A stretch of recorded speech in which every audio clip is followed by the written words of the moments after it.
Yay Media Group. Then I booked like a really big T-Mobile campaign where I'm on TV for the first time in my life. And it was all improv, the commercials. So I'm on a road trip and I'm going around the country going, hey, it's Adam Shapiro. I'm on a road trip. Hey, it's Adam Shapiro. Hey, it's Adam Shapiro. I'm in Cleveland. And I just kept saying Adam Shapiro over and over again in all these T-Mobile commercials. And it kind of fooled people into thinking, are we supposed to know who this guy is? Right.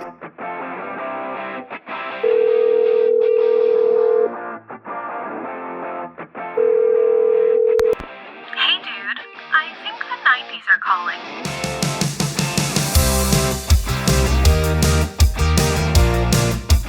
Hey everybody, welcome back to Hey Dude, the 90s Called podcast. I am David Lasher and I'm here with my partner in nostalgia, Christine Taylor. Hello, everybody. Hi, David.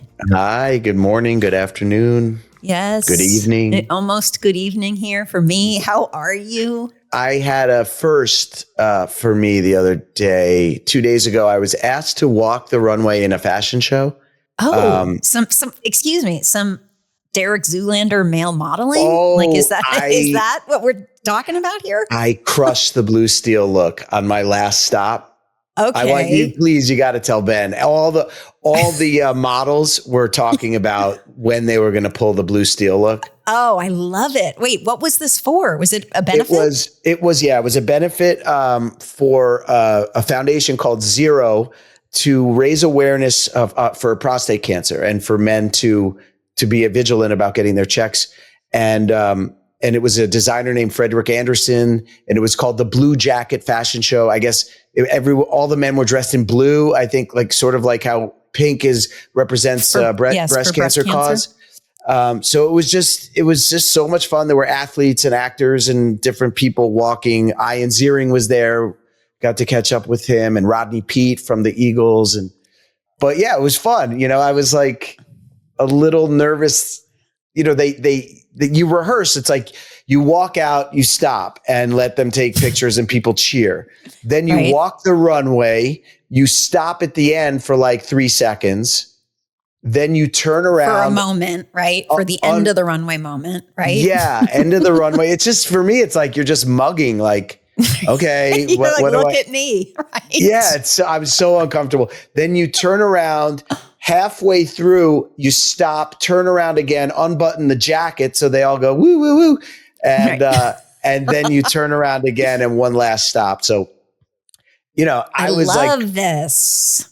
It was fun. I was just worried, like, what if I trip or do something terribly embarrassing? Yeah. But were you shaky at all? Like, was your body did you feel like you had a nervous reaction going out, like to do it? Because that's always my thing of like, what does your body do? It's like, or did you just you're like, okay, I'm doing it. And my body was fine. I think my smile might've been like a little forced. Like what do you do? Smile for the whole 30 seconds straight or until you give your blue steel in your blue jacket. I like it. That's why the blue steel is so helpful, because you don't have to think. You just smolder. You just smolder it.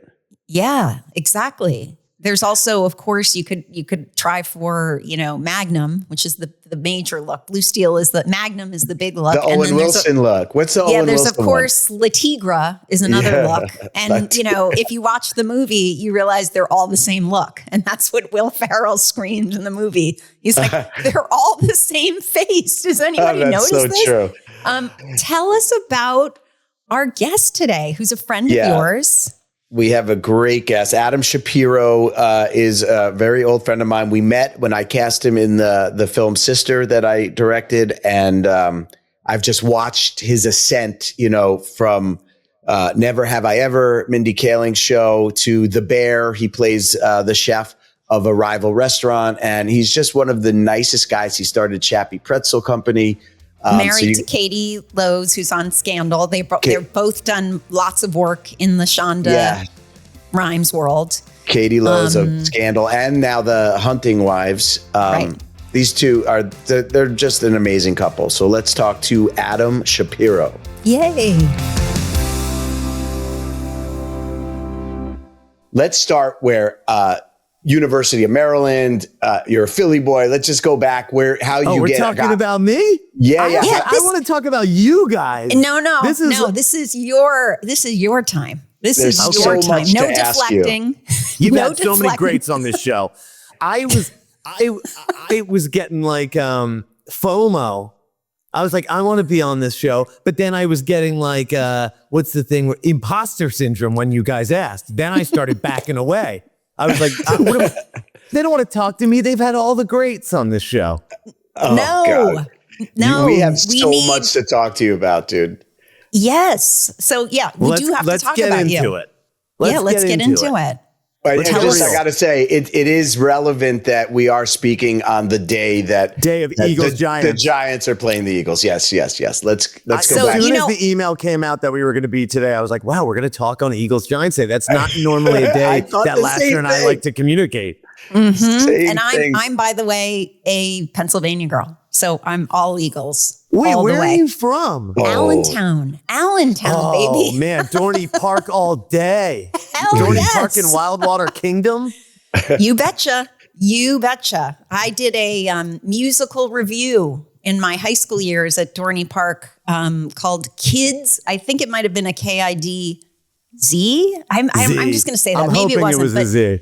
But it was Kids on Broadway, and it was all local hires kids who could sing. But we did a musical review, and we did songs from Sound of Music, Grease, Peter Pan, and I think there was one other one. And we would do it like on the hour. So we in between, or every 2 hours or something. So in between during our break, we could run around the park. That was like my dream job in high school. I was like, if I could sing Broadway at Dorney Park, I will have made it.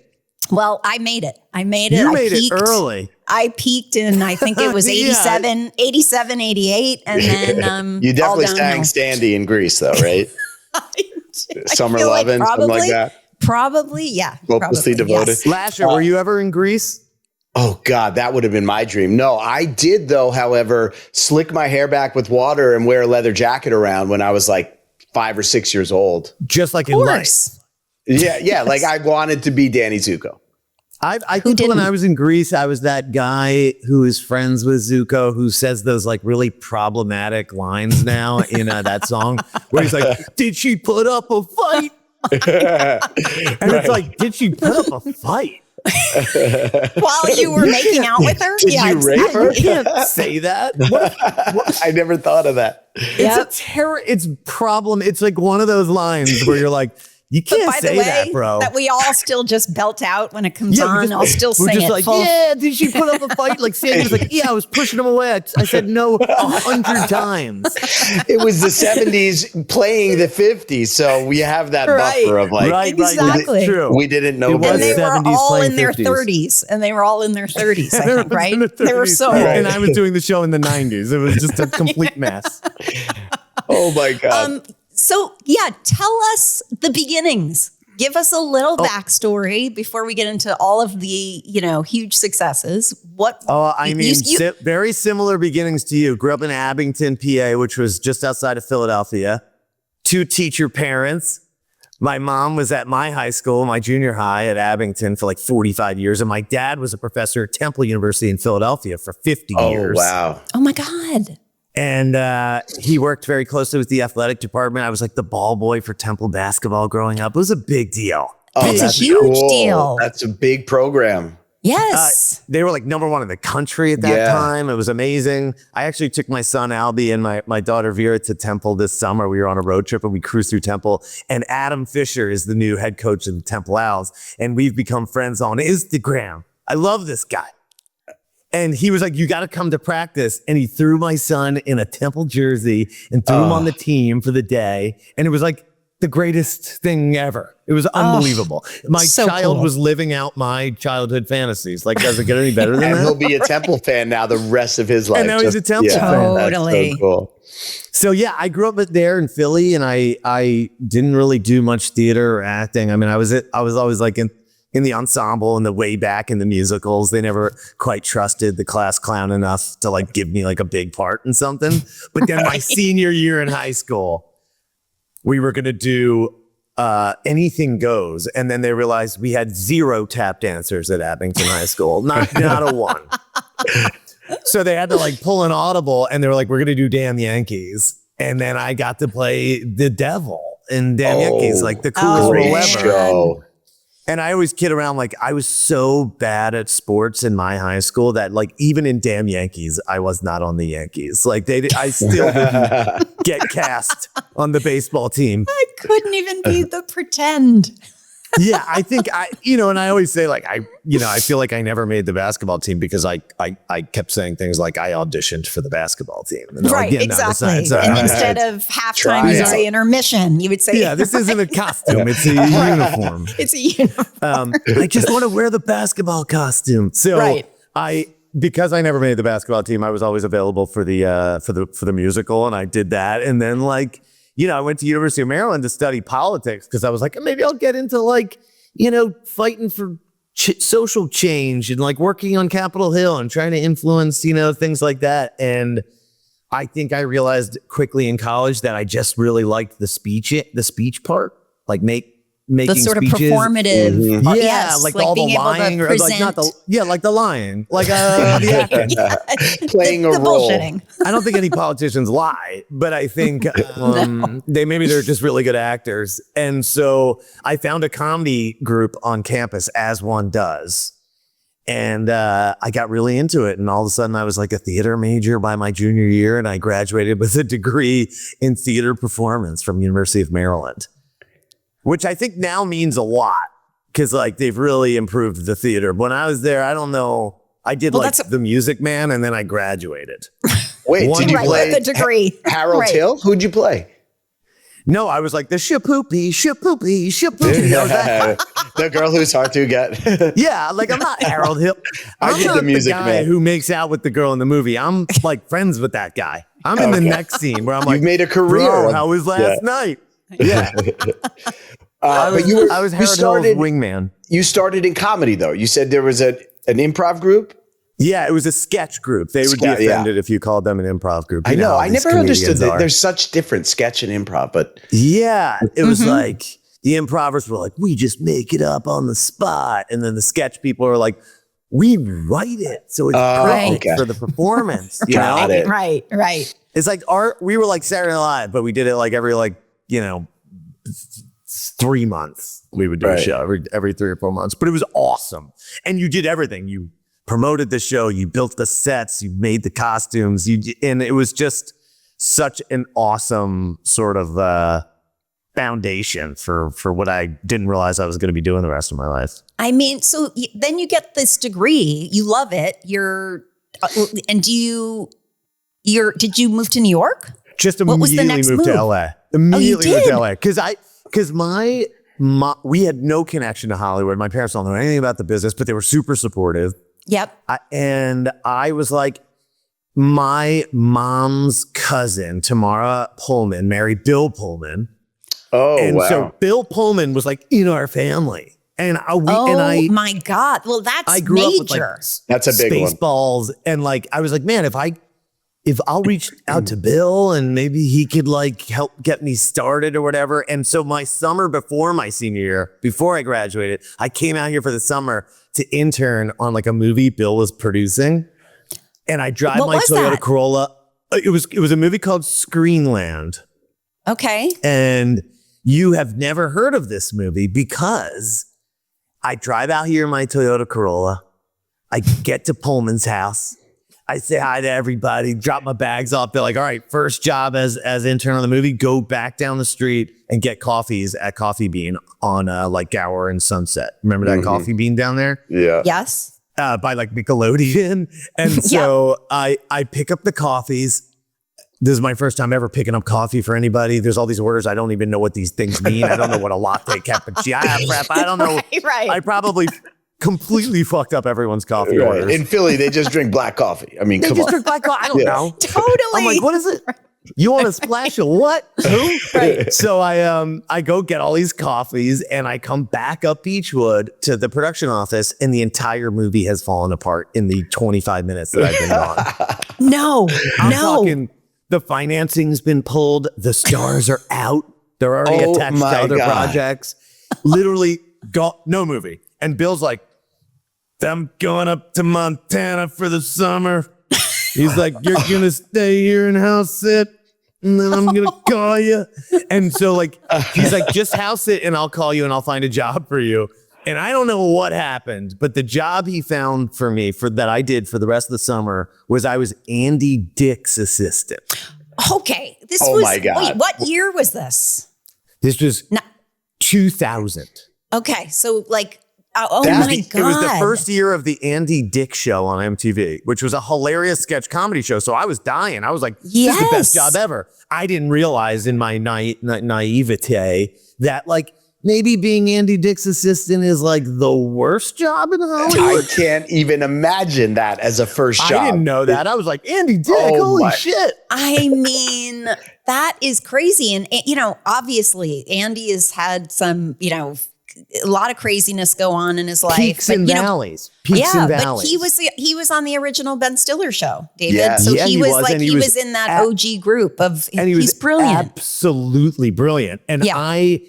it was crazy. It was a crazy summer. Like he didn't have his license, so I had to like pick up like my job as like the unpaid intern at MTV was to pick up the star of the television show I was working on, drive him to work, and then PA all day, then drive him home, and then drop off the film at Photochem in Burbank, where you get the film process. Oh my God. Are you kidding me? That's like that's If the you- most responsibilities you could ever Yeah, have. you as a have PA. one for the misstep, there's no unpaid show. intern. There's no show.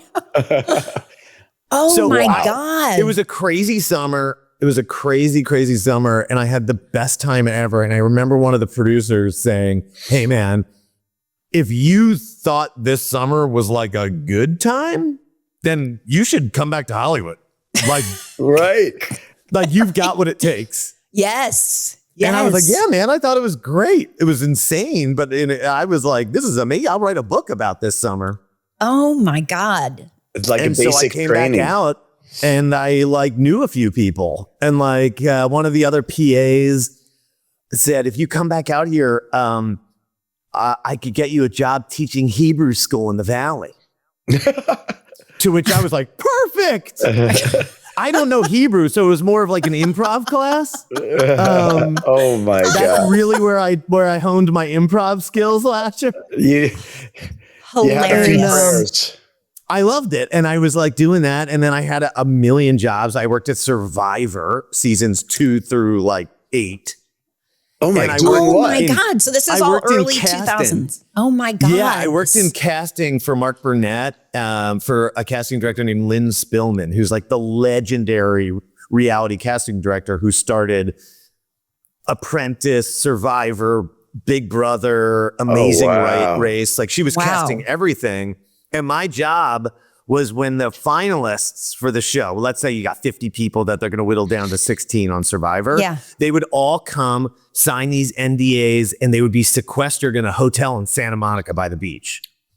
And then my job was to facilitate the hotel situation. So like if Mark Burnett and Jeff Probst wanted to interview one of the possible players, I would knock on their hotel room and I would walk them up to the suite and they would have their interview and I would walk them back and just make sure none of them are talking to each other or trying to like form alliances. Oh in the my hotel God. Before they So you would crazy literally job. the like island. barricade their doors from the outside. Yeah. And like, to you know, make sure I would take like 5 of them to dinner at a time and make sure they were all sitting at different tables and like not communicating. And they were trying to, you know, they're like, should we What a like team up? crazy That's like an job. entertainment bailiff or It was parole amazing. And then officer. I was also kind of like a double agent too, because they would be like, so we want this girl on the show and she's saying she's single, but can you just make sure like she doesn't have a boyfriend? Like talk to her for a while.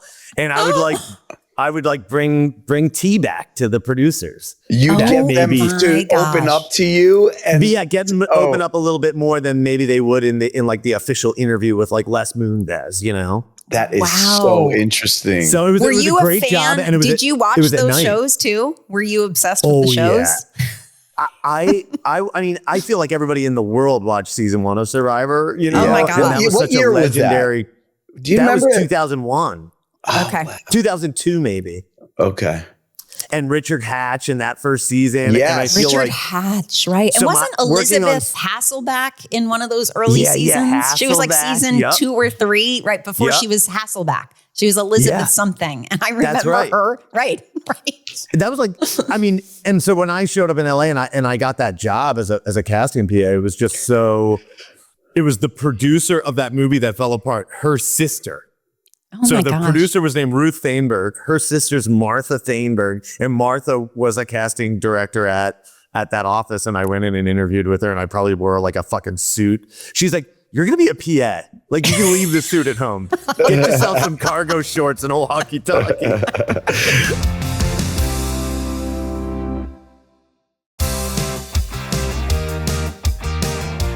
So I got that job, and it was great because it was at night.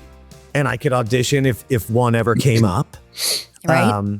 And I could go to like, acting class and then I had a job during the day where I was an assistant to a talent manager. So I would work all day in this talent office and we had all these fun clients. There was a lot of clients from the state, like Michael Ian Black and Ken Marino and Joe Latrulio. Oh, wow.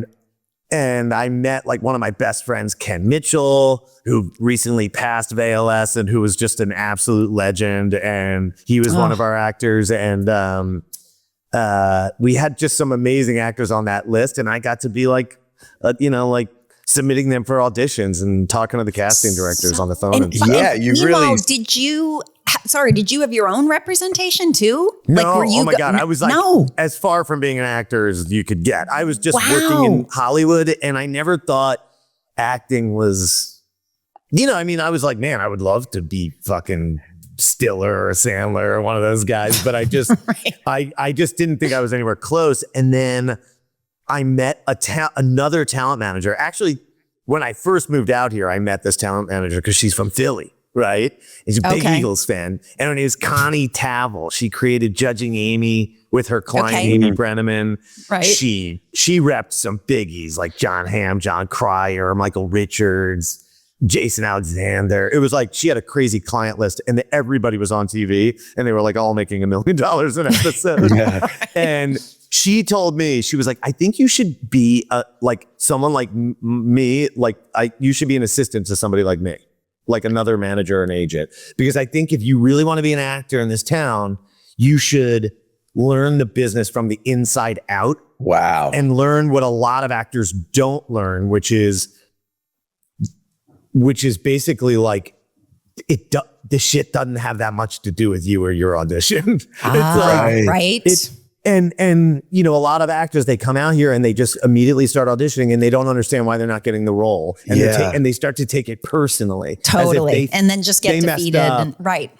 And then they move back, and they're out here Right. for a year. That's the majority of Hollywood stories, right? Right. And she was like, if you could be an assistant and really learn that what makes the good actors book all the time and what makes the self-destructive ones fall apart. And she's like, I don't say bad because in the big leagues, there's no bad actors. It's just who are the actors that are going to help themselves succeed and who are the actors that are going to kind of get in their own way. Wow. And when you took a job, did that become clear to you? Did you get to sort of have a front row seat to that? Like we had this one client named David Hornsby. This guy is brilliant. He's an executive producer, writer, and actor on Always Sunny in Philadelphia. And he's married to Emily Deschanel. And Hornsby was a legend, but he had just graduated from like Carnegie Mellon. He came out here and I'd never seen an actor do himself more favors. Like this was pre-YouTube, pre-people making their own stuff. He like made his own demo reel. He shot it. It was the funniest thing in the world. Casting directors freaked out over it. And I had never seen anything like that. No one was making their own stuff at that point, just shooting characters. And the guy just seemed to like be so on top of stuff. Like when he had an audition, he would kill, like the feedback we would get, whether or not he got the role was just like, oh my God, David is so talented and so wonderful. Wow. So you watched that and you learned from that. And I saw other actors who I'm like, they're calling me 20 minutes late from the audition because their cars doesn't work and their girlfriend's taking them. And you're just like, this happens to you every time. Like you're just Right. sort of self-destructing. Oh my Right. God. A million excuses. They don't have a fax machine. They couldn't get the sides in time, stuff like that, and there's just no excuse for that. If you're like a pro actor in this town, you got to like have Right. the, Right. you gotta And have the those equipment that differences- you need. It's not that much. Yeah, you could not notice those differences, but you actually took note. Like those little. Yeah, I kind of had, things. I had someone tell me, like, this is what you want to look out for. And then she told me, go to this acting teacher. You need to get a commercial agent. You need to she gave me like a list of things to do. And I wrote them all down on a pad. Wow. And I went down that list for like a year. I did every single thing she told me to do, everybody to talk to, blah, blah, blah. And I'm having lunch at Art's Deli in Studio City on Ventura. Where every sandwich is a work of art. Is that what they say? That's a catchphrase? That's Yeah. a Solid catchphrase. It's a good one. Yeah. And I'm there, and then who do I see? A couple tables over, Connie Tavel's having lunch with it's a colleague or whatever. And I go over to her. I'm like, hey, Connie, Adam Shapiro. I don't know if you remember me. She's like, no, Adam, I have been following your ascent up this list. She's like, I talked to your acting coach. I heard you got a commercial agent. I talked to your boss who you're an assistant to. I'm like, shut up. You've been following me? Tracking you. She's tracking you. That's amazing. She's like, yeah, in fact, come into the office. We should talk. And then she signed me and she was like my first manager. And then she got me an agent. And that's where, that's when I started to have my first few auditions. Oh, wow. I mean, for you to, obviously it's in your personality, just from job number one, you've already said it. It was and the Andy Dick experience, if you could do that, but the fact that she gave you this laundry list that you proceeded to, because I bet a lot of people would have just been like, yeah, nobody's going to take me serious. It's too much. I mean, is she insane? Yeah. It's who am I to do this? And for you to do it and for her to be watching is amazing. It's amazing too. And I'm glad the first task I was given was a very I'm an A student. I sit in the front row of the lecture hall. I go to office hours. So Rule for follower, me, right. yeah, for me, that was a really tangible thing to do.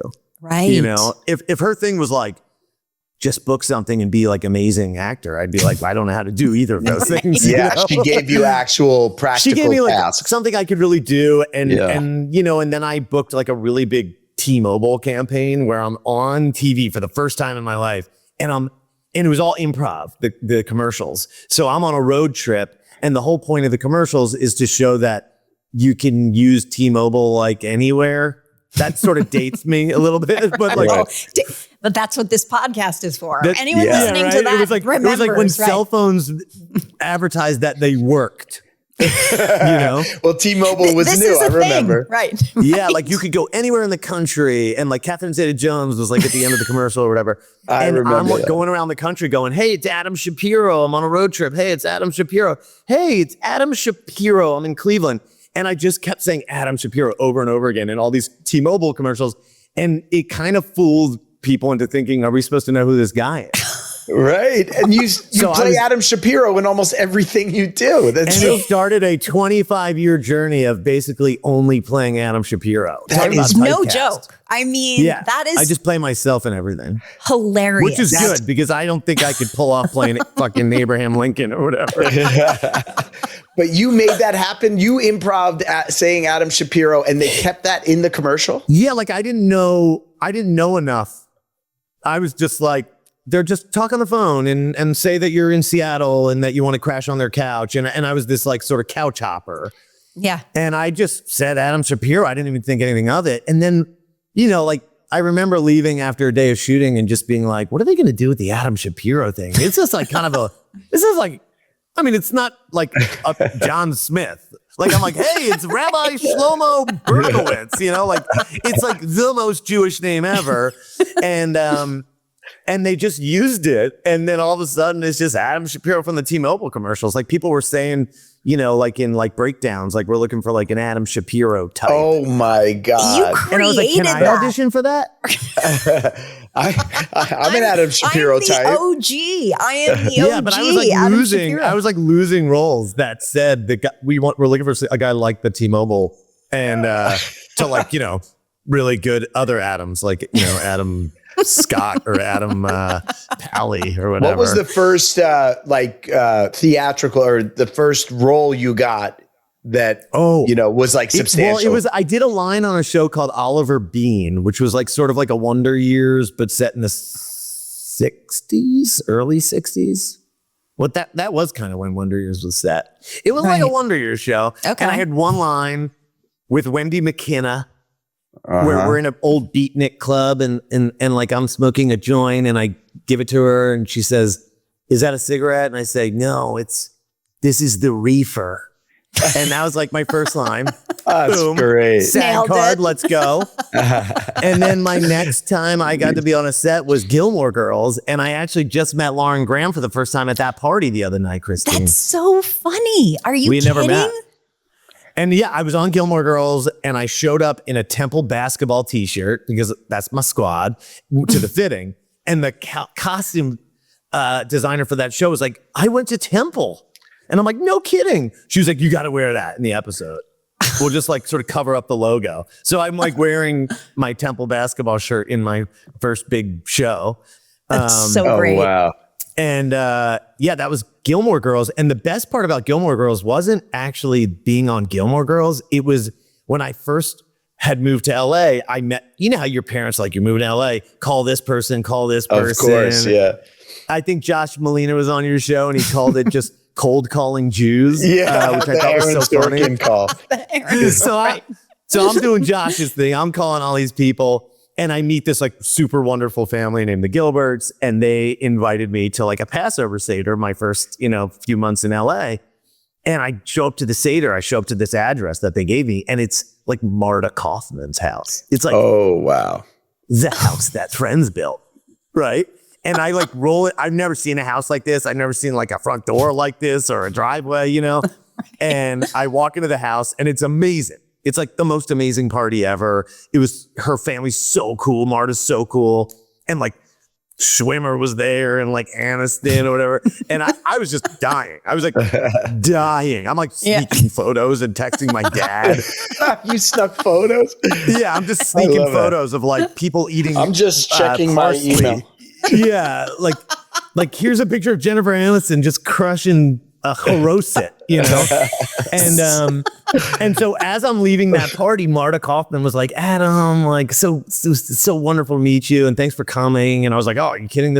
My parents are gonna freak out when I tell them about this." And she was like, "If you're ever on the Warner Brothers lot, stop by the Friends set." And I was like, "Yeah, totally, yeah," because I'm like always on the Warner Brothers. I don't even know where the Warner Brothers lot was at this time. And then all of a sudden, like a year and a half, maybe 2 years later, I'm at Gilmore Girls and I'm on the Warner Brothers lot. And like in hindsight, the right thing to do would have probably been to reach out and be like, "Hey, I'm going to be shooting Gilmore." But I just like, you showed up. Lunch and I like run to the Friends, the soundstage, knock on the door. Huge security guard comes out. He's like, "What's up?" And I was like, "Oh, hey, I was at a Passover Seder with Marta. It was like a couple of years ago, I think. And she said if I was ever on the Warner Brothers lot that I could come." Oh my God. And he's like, "1 second." He like radios in. He's like, door opens. He's No like, "Follow way. me." Like And we walk Oz, the Wizard of Oz. It was like literally Wizard of Oz. And we walked through the backstage, all the wood beams, all the backstage of all the, like, the facades. And we walked through a door, and I quickly realized this is like the door to the Central Perk. And now I'm like in the middle of the coffee shop, and all 6 of them are there rehearsing. And Marta's like, "Adam, like come watch." And I sit next to Marta and I see everybody rehearse. And I think meanwhile the second AD at Gilmore Girls is like, "Where is Shapiro?" Like I didn't know that you were supposed to like not just. No, like time stands still when you're watching the Friends rehearse. You forget. Like lunch. You guys know, like actors, lunch. It's a break, but really they're just trying to get us through lunch. Back to hair and makeup. Right? Yeah. Oh my God. I'm just like on a field trip.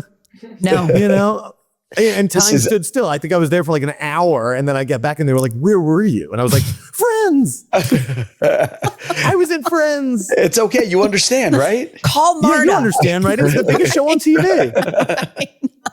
So yeah, so I shot that Gilmore Girls, and then like it just kind of started from there. And then I sort of like was able to, with every acting job, I was able to knock off one of my side jobs. It was like, okay, now I don't have to work at night. Now I don't have to work at Survivor. Now I don't have to be an assistant anymore.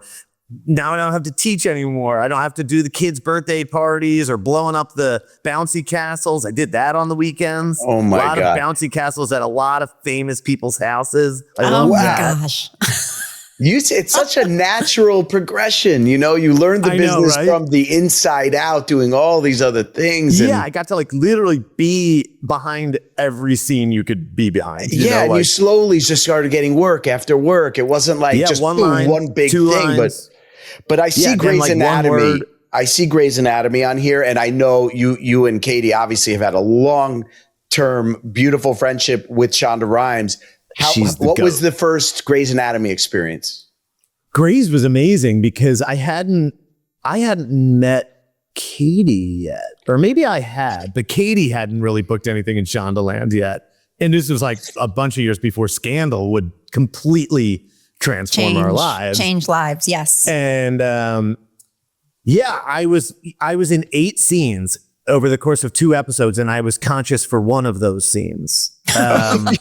You were just like a body. Just out. Just You out. had been wheeled in, and Yeah, everyone stood and I got talked over shot. you. I got shot in like a shooting, and I get rolled in, and I'm sort of like the canary in the coal mine. They're like, wait, why did this guy get shot right outside the hospital? And then all of a sudden, there's a shooter in the hospital. And it's this insane double episode. And as you guys know, a double is that episode the- is- means that's- 2 that's- episodes. But Yeah. that's the episode. That is the Yeah. This is like a very famous Grey's Amazing. Anatomy episode. We watch it like just out of like just as a standalone, as a 2-parter Yeah. standalone. It's We will a watch huge that because it is episode. gripping Incredible. And I think a couple main people characters like died. Yes, died. Yeah. Died. Like in the first, like it was shocking. Oh my God, that's it was amazing. so cool. And I loved that. I was super nervous because I pretty much had only ever really done comedies. And now I'm like crying and dying and shot. And my wife comes in and I'm like, baby. And I'm like, and then my job was to basically keep my eyes closed and don't move for like 7 more scenes where like hot doctors are like talking over me, like really beautiful people. And then they have to like get me to another hospital. And I get saved. So I keep telling Shonda, I didn't die. doctors. Like, what if I could come back as a doctor? You know, Right. But I loved Grey's, and also I had done some theater with Sandra Oh, and she wasn't working the day I started, but she still came in just to like say hi and introduce me to everybody. That's so awesome. so- Oh my God. How often does that happen? Like never. Oh, wow. But it makes such a difference. It makes such a difference for the guest my God, actor. I felt so good. I felt so Yeah. comfortable. Yeah, because you get on some shows as a guest actor and nobody's saying anything to you, you know? And You're it's, just like yeah. keeping your head down, doing You're your just like- thing, and right. Yeah. Kudos or to sometimes like you Sandra get onto Oh. a show and they just went through like some crazy drama Oh, and it's like God. awkward. You guys, Right. I was the week I did my Seinfeld episode was their renegotiation week. Oh So my they God. were literally, and this was like season 6 or 7. I guess it was like whatever that. And they were constantly powwowing as a foursome of like, And like you're not involved in we those gotta talk conversations. No, but it was Yeah. also the thing I loved about Seinfeld was that they did not give the guest stars dressing rooms until like the camera rehearsal day and the shoot day. So the first 3 days they keep everyone on the stages. So Just they chilling would out like there. sit down, like Jerry would sit down and like start chatting with everybody, or Jason Alexander. Like it was a really bonding thing because as a guest star on a show like that where everyone's so big and well known, every break I would have ran to my dressing room and just hid until they 100%. called You're me like, back. out of here. Yeah. But we all so just kind of sort sat of forced there. to be together. That's cool. Yes, Yeah. forced to be together, but also forced to be on the stage watching them take calls from their agents That's so about crazy. how the And that was- negotiating was going. It was That so was probably an insane negotiation. You're talking about like $1 million yes, an it was a episode. big one. Yeah, I think it was where they the first all million an episode. Yeah, it was crazy. So yeah, you never know what you're going into, but to have Sandra Oh, who was like, a legend. She's the coolest. I mean, it was awesome. It was awesome. God, that was I loved it. It was super fun, and it was just the beginning of like this really awesome relationship that we've had with Shonda, and then Katie booking Scandal was sort of like, I remember when she booked Scandal, she called me 1,000 times to tell me that she had booked it, but I couldn't answer because I was shooting a IHOP commercial in Burbank. Oh my God. Okay. Still a good job. Solid job. Come on. Free pancakes all day. Do not poo-poo commercials, guys. Everyone loves commercials. Was my lifeline for so many years. And so many actors. And also commercials, like, I love doing them because for a day, you're the lead of a giant high budget film. Production. Yes. It's a $2 million day and you're number one on the call sheet. And like, what young actor, what like inexperienced actor like gets to do that? I love doing commercials.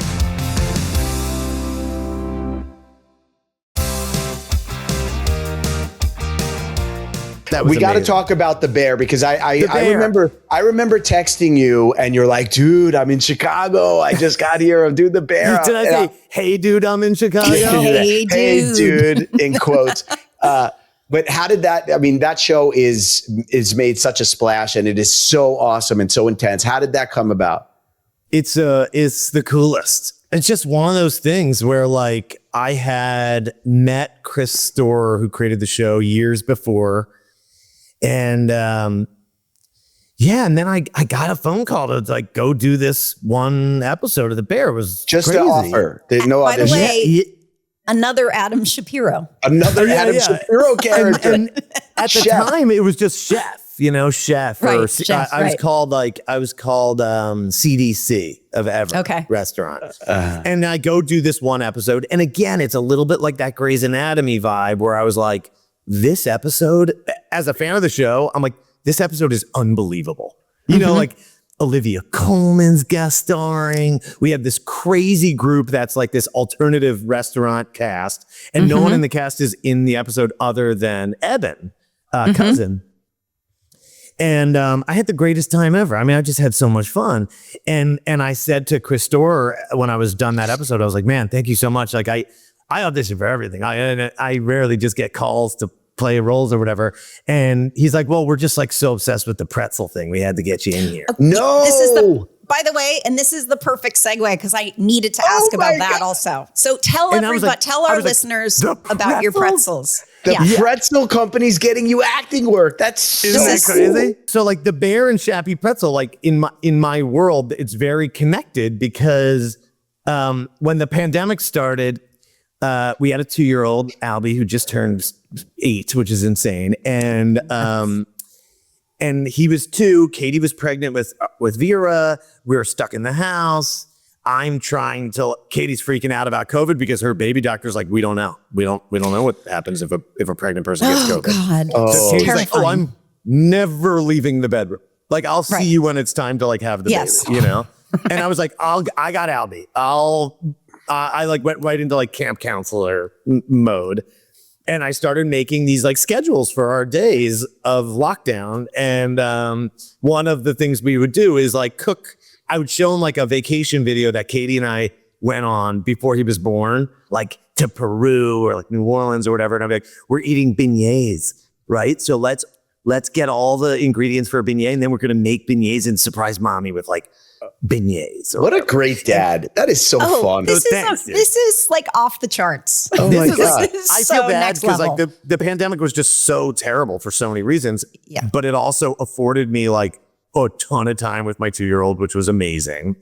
And I love cooking, and I just sort of found my way back to it. I had stopped for like a really long time. And so we were cooking all these things. And then I was like, why am I spending all these time trying to figure out how to make like a lomo saltado from Peru? Why don't I make a Philly pretzel? That's like the one thing I really want to eat right now. Right. And so, but I had never seen anybody make a Philly pretzel because, as you know, Christine, like in Pennsylvania, they're just so prevalent everywhere. You would never make your own pretzel. Every street corner had a dude selling pretzels. Exactly. And so I was like, maybe I should be like one of those dudes selling pretzels on the street corner. So I start messing around with a recipe. And for like a few months, I make some really bad soft pretzels.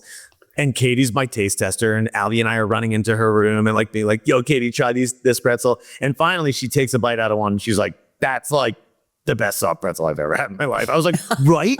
Oh my God. I'm freaking out, Katie. I'm like the most powerful man in the world. You did this on your own? You didn't have a chef? Yeah, this is just like trial and error. That's so freaking cool. Just messing around with recipes because there's no like Philly pretzel recipe. There's a lot of like soft pretzel recipes on yeah, but it's got to be online. hard on the outside, right? Like, Yeah, it's got to be like perfectly brown. And then you have to, and if you want it to be shiny and brown on the outside, you need to dip that pretzel in baker's lye. But like you can't just get lye at the supermarket. You have to get it from like a chemical distribution company.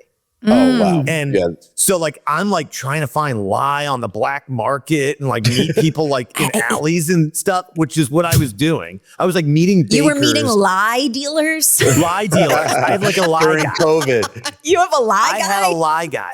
I had a lie guy. Yeah. I'll send you his number. He's a good guy. Damn. So I get the lye and I start actually making the pretzels legit and they're just coming out amazing, whatever. And then, so whenever Kelly Ripa goes on vacation, that show will hire my wife, Katie, as like the host for those days. Right. She's like the substitute teacher of the Kelly and Ryan, Mark. I still just call it Regis, but Regis hasn't been on it in a while. But he hosts Regis, right? Yes, that dates us all as well. Yes. Yeah, Regis, right. It does, guys. So she hosts this show with Seacrest. And during the pandemic, they were hosting it like we're doing right now over Zoom in each other's houses. Seacrest is in Santa Monica. We're here in the Valley. And Seacrest just says during the host chat one day, Katie, what are you guys doing? You know, stuck in the house. And she's like, oh, my husband's obsessed with trying to make a Philly soft pretzel. He's from Philly. And I jump on TV as one does when there's a national TV show shooting in your living room. Sure. And I'm like, yo, Seacrest, I'm bringing you pretzels, right? So I bring him pretzels the next day. He eats them on the air. He's like, everybody needs to buy Shappy's pretzels. I get back on TV again. I'm like, no, there's no Shappy's pretzels. It's me and my 2-year-old, and we're not allowed out of the house, you know? Right. And so they go and they're interviewing like the celebrity of that episode, whoever that was. And I'm in the kitchen buying ShappyPretzel.com, getting Shappy Pretzel Instagram. No, because Seacrest called it Shappy Pretzel. Yeah. Seacrest had anointed me like the American Idol of pretzels. You I know? love it. And no one better do it. Right? Seacrest. I was like the Catherine McPhee of the soft pretzel world, right? Waitress callback. And so McPhee was our lead. And so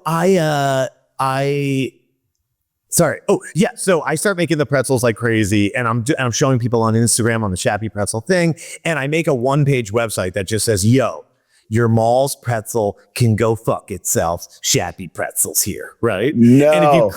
And if you clicked on that, it took you to the Instagram, and the Instagram had a video of me saying, hey, we're not a real pretzel company, but if we ever become one, we'll let you know. Right. And a couple weeks later, there's like a couple thousand people following that account. And I say to Katie, I'm like, should I like sell these pretzels on the street? Like, is that crazy? And you know, it's lockdown. She's like, yeah, whatever gets you sort of out of my periphery would be amazing. Out of my life right now. Yeah. I was like, great, you know? And so people started Venmoing me and Instagram DMing me their order. And then they would like drive up the street and I'd run these pretzels out. And it sort of went viral as a lot of things sort of were happening in the beginning of the pandemic. People were writing all these articles about pandemic pivots and what people are doing to stay creative during this lockdown. And Shappy Pretzel just became, I don't know, like everybody used it as an example. So all of a sudden there's all these articles and all this press and the news, KTLA and KCAL are like in our front yard interviewing us through the kitchen window. I mean, it was craziness. And I had to move into a bigger bakery because my kitchen couldn't have. We did 500 pretzels a day in my little oven. Oh my God. Which was complete chaos. God. I had a pizza guy down the street who owned a pizza place on Tahunga. That's closed now. It's called LBK Pizza. It's delicious. And he was like, hey, between the hours of like 10 p.m. and 6 a.m., you could use the pizza place if you need space, you know? And so he gave me his keys. So I would go in there in the middle of the night, blast music, and just baking make pretzels hundreds of all pretzels through the by myself. night? Yeah, all night long. That's amazing. And I never slept because then I would have to bake them all day long and then hand them to people all day. And I don't think I slept for a month, and it was like the greatest month of my life. I had so much fun, and there's just something so, you know, as actors, like we get to shoot these TV shows and movies. It's fun, but like we don't get to like actually give it to the people, you know, Right, like right. or the director You're does. handing Or it. Yes. You built it all yourself. It was Yeah, trial like I and get error. to hand somebody this pretzel and they eat it. And a lot of times they were from PA. And if they were from Philly and they're leaving their sort of lockdown to go get a pretzel because nothing else is open, and they take a bite out of a Philly pretzel, like people would like cry. It was like a really Oh, my emotional gosh. experience for people. And for me, especially. And I just felt like Shappy pretzels, like maybe just while everyone's super depressed in their houses, I could like bring a little joy through this pretzel thing. And, you know, I can't be locked up in the house any longer. I need an audience. And the pretzels were sort of the play, and the street was like my stage. And it just became this amazing thing. And then when the pandemic sort of opened up, I was like, okay, cool. Like that'll be it for Shappy Pretzel. And it just kept going. No. Well, I remember during the strike, you would deliver pretzels to most of the major I try to strike every places. day bring pretzels to one of the picket lines, and then all the movie stars and TV stars who were like sending food to the picket lines, it sort of went through virally. Everybody was like, we should, instead of getting Domino's pizza, get Shappy pretzel. Yeah. I'm only Everyone charging in what the it costs. industry loved, like knew about it and loved the whole idea of It was Shappy. awesome. And I Yeah. was like, I'll just charge you my expenses and I'll go bake them and bag them and bring them to the picket line because I'll be there anyway. And so it was like really inexpensive to purchase and get for like everyone. So people were putting in orders for like 200 pretzels every day. And I started scheduling them like way out in advance. And it was super depressing because people were like, can I do Thanksgiving? I'm like, if we're still on strike at Thanksgiving, Oh my and then, God. like little did I know it would be like the longest, worst situation ever. But the pretzel thing brought a lot of joy to people, at least for a minute while they were having the picket line. Totally. And somebody on the picket line was like, Shappy Pretzel is like a crisis pretzel company. And I was like, COVID, strikes. the but- fires, you know, we Right. were all over the place during the fires and feeding people. And But the Academy Awards, Shappy Oh my God. pretzels So were so in the Jimmy Eagles- Kimmel's. Yeah, tell us. Eagles are in the Super Bowl, couple Super Bowls ago, the one we lost to Kansas City, not the one we won like 100 to nothing. Yeah. Yes, not the biggie last year. Go Yes, Congrats. that was the best. But so I get drunk after the NFC Championship. We're going to the Super Bowl. I get drunk. I make a video on Instagram. I'm like, if you want pretzels for the Eagles Super Bowl, I'll deliver them myself, right? Mistake, because I didn't like create anything on the website that had like geo parameter, you know? So all of a sudden we're getting orders for delivery, San Diego all the way up to Santa Barbara, right? Oh my God. And it's just taking the orders. It's just automatic on my website. So I'm like, oh no, guys, we have about 6,000 pretzels we have to make for the Super Bowl. And it's to like 150 different locations. Oh, So I had to get God. 6 drivers. Each driver had a really complicated route, south, east, west, up north, all the way to like Santa Barbara. It was nuts. Oh my God. And it was complete chaos. And it was like, I learned my lesson that it's next time we're in the Super Bowl, it'll just come to the bakery and pick up your pretzels. No like delivery. yes, yes. So this yes. past Much Super easier. Bowl was way smoother on and off the field. Right. Well done. Yes, well done. So that first Super Bowl that was chaotic. I'm late. There's 100 people at my house for a Super Bowl party. It's the first quarter. I've missed the national anthem, the kickoff. I'm delivering these pretzels. It's insane. My last delivery was to Jimmy because it was like on the way to my house. And so I drop off the pretzels. Jimmy, come in. And I'm like, oh, I can't come in. I have to let go. The game's on. And he and his wife are like, well, we're doing the Oscars this year. We should do pretzels for the Oscars. I'm like, No way. Yeah, call me. We'll deal with it later, right? And so like that week they call and they're like, hey, we're going to set you up with the Academy and you can go in and talk, but we'd love to do pretzels for the Oscars. I'm like, great. I figured they just meant like maybe a little VIP basket in the back, Right. you know, maybe the winner's circle. Yes. So I get in there and the Academy's like, yeah, we want to put a pretzel under every seat with a bottle of water. That's 5,000 pretzels delivered at 9 a.m. And I was like, oh my, I was like, I've never done that before. I've never made that many pretzels at the same time. Right. To such a prestigious event too. Oh my To the God. Oscars. Right. Oh my God. So the guy who's producing the Oscars is like, how much would that cost us if we did that? And I was like, just snap decision in my head, probably dumb. But I was like, I'll cover the pretzels, but you just got to give my wife like free reign over the red carpet at the Oscars. Like, could Katie go to the Oscars? Oh my like, God. They were like, well, it's the Oscars. You know what I mean? It's sort of the most secure red carpet in the world. And I was like, well, if we could just go to the Oscars, then we could like do some interviews and then it would be totally worth it, you know?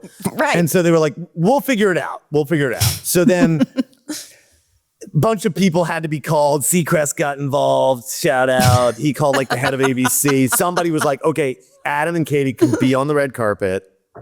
But they're going to be the first people on the red carpet at like 2:00. And you guys know that means we had 3 hours to kill before the show started. Oh my Yeah. God. So I'm baking pretzels all night long from 11 p.m. till I drop them off at 9 a.m. And then we get them under all the seats, which took hours, but they had like 50 PAs there to help. And then I run home, put my tux on. Katie's all in glam.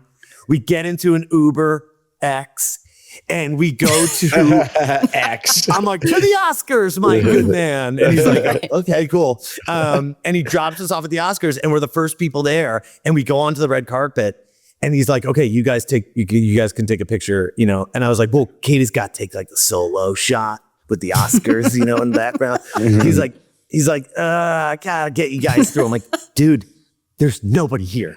We're like Right. 3 hours till Chalamet shows up. Seacrest negotiated this deal for me. Seacrest negotiated. Chalamet hasn't even gotten into his hair and makeup yet. I'm like, let's go.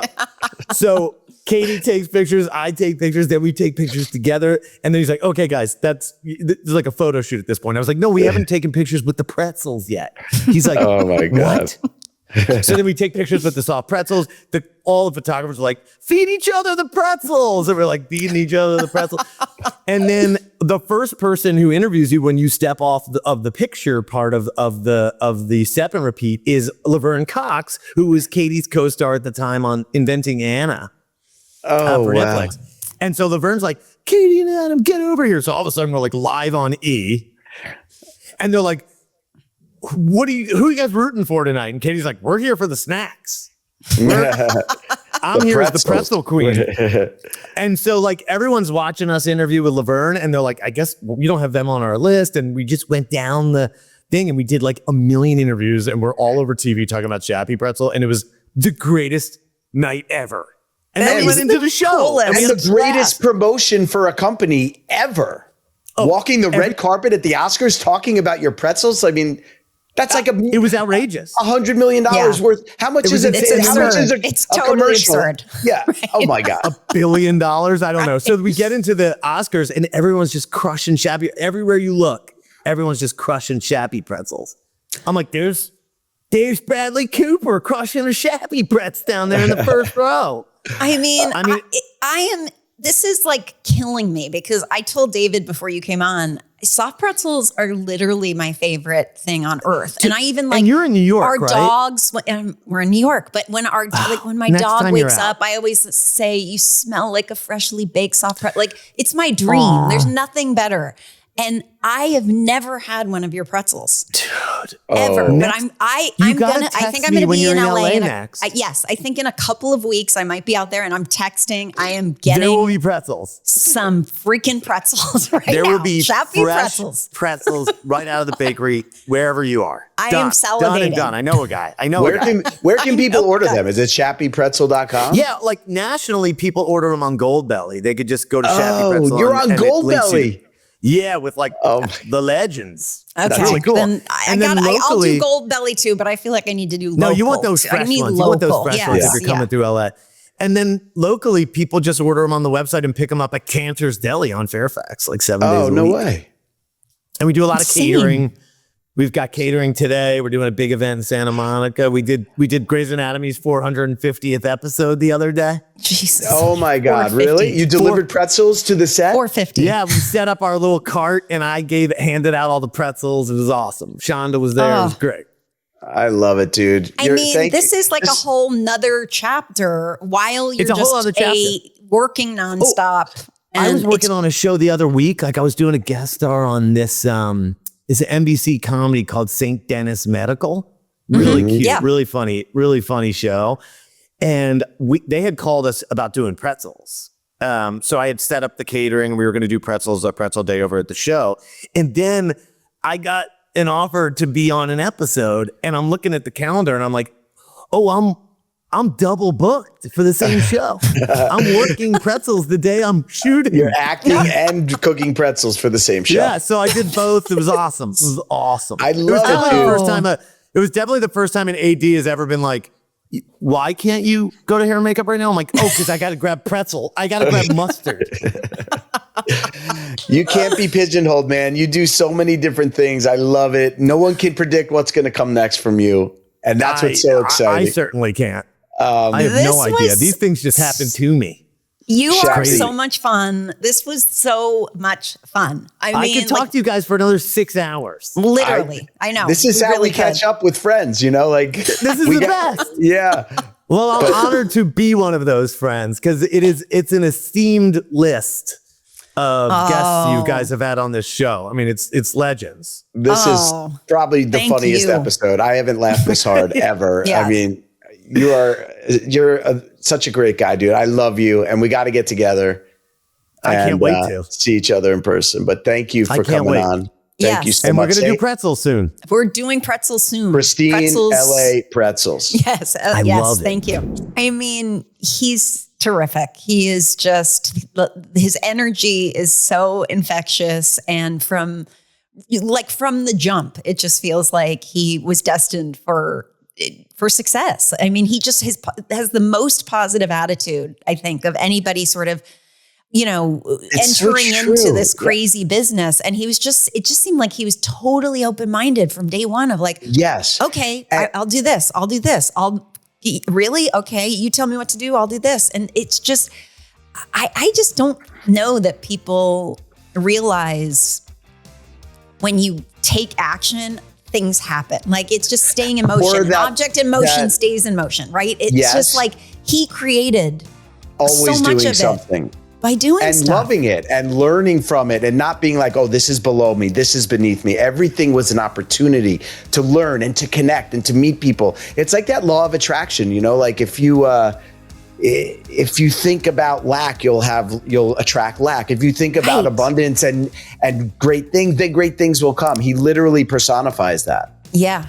Yeah. And he and his wife, Katie, are so loved by everybody. Like even Josh Molina said, oh, he and Katie, like they know everybody because everyone who meets them is just, they resonate. People remember them because they're just so cool. They're so positive. Yeah. And they're just bubbly and smiling. And I just feel like that is just energy that in our world today, you just want to be around that more. Be around it, yep.